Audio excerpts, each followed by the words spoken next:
Hello everyone, तो मैं जा रहा हूँ आज एक और नए सफ़र में जा रहा हूँ मनाली। एंड जैसे आप देख सकते हैं कि मेरे बैग्स ऑलमोस्ट पैक हो चुके हैं। एंड मेरी बस है 11:45 पे चंडीगढ़ ISPT से। वो हमें सुबह 8 बजे के आसपास मनाली बस स्टैंड पे ड्रॉप कर देगी। एंड आप लोग बने रहिए मेरे साथ, मैं आपको दूंगा इस ट्रिप की हर एक छोटी मोटी जानकारी, ताकि आप भी अपना ये ट्रिप प्लान कर सकते हैं बजट में। एंड लेट्स सी कितने मजा आते हैं इस ट्रिप में। सो गाइस, इस सफ़र की शुरुआत करते हैं अपने इस बस जर्नी से। तो फटाफट मैं सारा सामान रेडी करके ओला बुक करके पहुंच जाता हूं 11:30 बजे बस स्टॉप पे, जहां पे मेरी बस ऑलरेडी मेरा वेट कर रही होती है। तो मैं फटाफट जाके अपनी सीट पे बैठ जाता हूं और 10-15 मिनट में हमारी बस वहां से निकल जाती है। रात का सारा सफ़र मैं ऐसे ही सोते हुए बिताता हूँ, और जैसे ही मेरी सुबह आँख खुलती है तो मैं देखता हूँ कि हमारी बस एक ढाबे के पास रुकी है, जहाँ पे आप जाके ब्रेकफास्ट कर सकते हैं।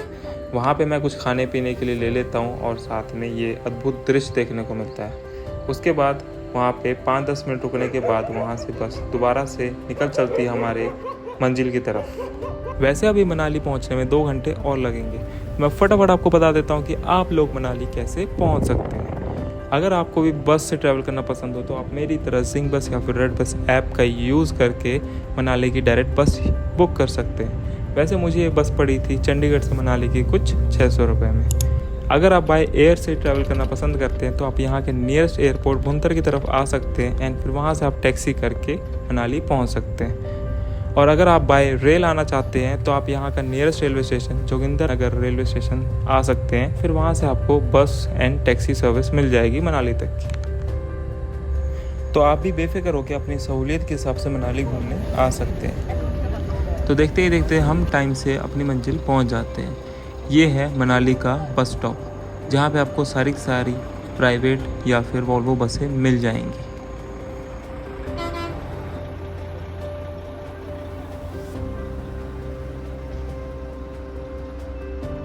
बस स्टैंड के आसपास की वादियों का आनंद लेने के बाद मैं अपने होटल की तरफ जाने वाली कैब की तलाश में निकल जाता हूँ। एंड फाइनली मुझे एक भैया मिलते हैं जो मुझे अपने होटल की तरफ छोड़ देंगे।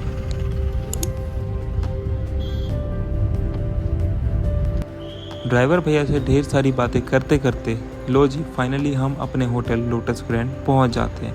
देखने में ये प्रॉपर्टी बहुत ही सही थी, एंड इसकी बुकिंग हमने ऑलरेडी ऑनलाइन करवा रखी थी, सो कोई दिक्कत ही नहीं थी। एंड इसका गार्डन एरिया देख के तो मन ही खुश हो गया था, बहुत ही बड़ा था।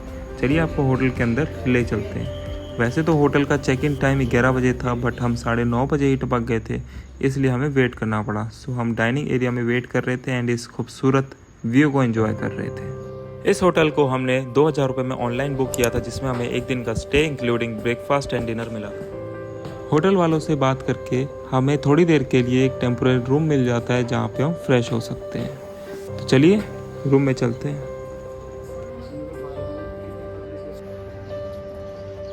तो ये था हमारा छोटा सा रूम जो हमारे चेक इन टाइम तक के लिए अलॉट हुआ था। आइए आपको बालकनी से अमेजिंग व्यू दिखाता हूँ।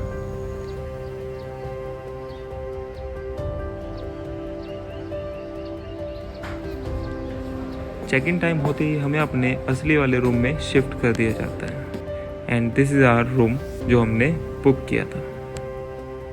हमारे रूम में थे 2 बड़े बड़े बेड्स सफिशिएंट फॉर अस, एक मिरर से hi to me, and TV जिसमें हमने बहुत सारी मूवीज़ देखी। एंड वॉशरूम की तरफ चलते हैं। एंड आई मस्ट से काफ़ी नीट एंड क्लीन वॉशरूम था। And let me take to the best part. जो हमारा बेस्ट पार्ट था रूम का, वो था हमारी बालकनी। और इस बालकनी से जो अमेजिंग व्यू था ना, उसको देख के आपका दिल ही खुश हो जाएगा।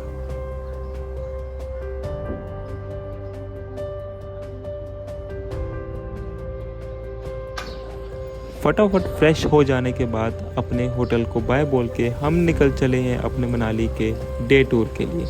ये है हमारी कैब जो पूरे दिन आज हमें सैर सपाटा करवाएगी।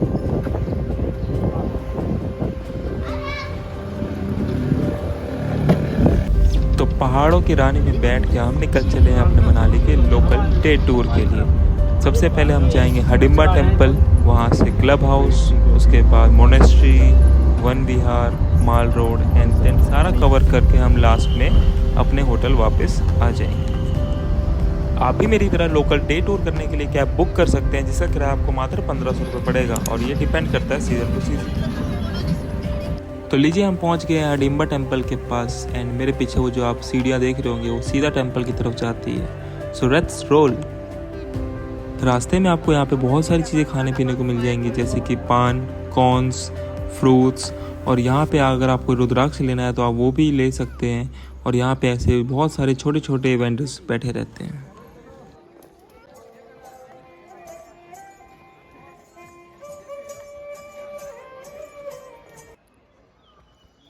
तो आइए, हडिम्बा टेम्पल आ ही गए हैं तो इसकी थोड़ी हिस्ट्री भी जान लेते हैं। हडिम्बा टेम्पल बना था 1553 एडी में बाय महाराजा बहादुर सिंह। ये टेम्पल के आसपास बहुत सारी गुफाएं थी जहाँ पे देवी हडिम्बा मेडिटेशन करती थी और वो यहाँ पे अपने भाई हिडिम्ब के साथ रहती थी। राक्षसी फैमिली से बिलोंग करने की वजह से हिडिम्बा को उसी से शादी करनी पड़ेगी जो उसके भाई हिडिम्ब को हराएगा। तो फिर एक बारी 5 पांडव में से एक पांडव भीम का युद्ध हिडिम्ब से होता है और वो उसको हरा देता है। इस वजह से हिडिम्बा की शादी भीम से होती है और आगे चल के उनका एक पुत्र होता है जिसको हम घटोत्कच के नाम से जानते हैं। चारों तरफ देवदार के पेड़ और बीच में अद्भुत सा हडिम्बा टेम्पल का ये दृश्य देखते ही बनता है। वैसे तो पीक सीज़न होने के कारण यहाँ पे मंदिर के दर्शन करने के लिए बहुत ही ज़्यादा लोग आए थे और उस वजह से हमें 1 घंटा लग जाता है मंदिर के अंदर दर्शन करने के लिए। इस मंदिर के अंदर एक अद्भुत सा पत्थर है एंड माना ये भी जाता है कि ये वही पत्थर है जिस पत्थर के ऊपर देवी हिडिम्बा बैठ के मेडिटेशन किया करती थी।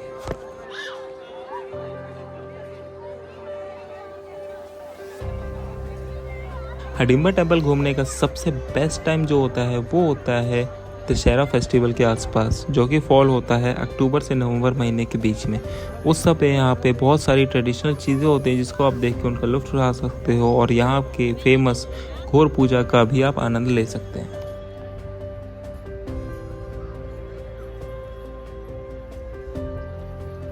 दर्शन करके हम यहाँ के आसपास के एरिया को एक्सप्लोर करने के लिए निकल जाते हैं। यहाँ पे खाने पीने के लिए बहुत सारे फल और यहाँ पे आप इनके ट्रेडिशनल कपड़ों को भी खरीद सकते हैं। वैसे तो यहाँ पे करने के लिए बहुत कुछ है। आप यहाँ के हिमाचली ट्रेडिशनल ड्रेस को पहन के अपने पार्टनर के साथ फ़ोटो भी क्लिक करवा सकते हैं मात्र 100 रुपये में। उसके अलावा आप यहाँ पे पहाड़ी खरगोश और भेड़ के साथ भी फ़ोटो क्लिक करा सकते हैं मात्र 50 रुपये दे के।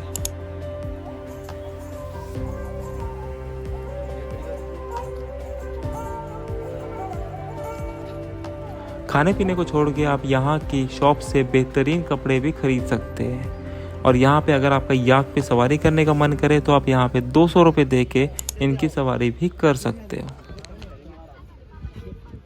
हडिम्बा टेम्पल के दर्शन करने के बाद हम निकल चले हैं क्लब हाउस की तरफ। क्लब हाउस हडिम्बा टेम्पल से 15 मिनट की दूरी पे ही है, तो हम पैदल ही निकल चले हैं वहाँ की तरफ। तो आगे के सफ़र के लिए बने रहिए हमारे साथ। मिलते हैं आपसे बहुत ही जल्द एक और नए बेहतरीन ब्लॉग में।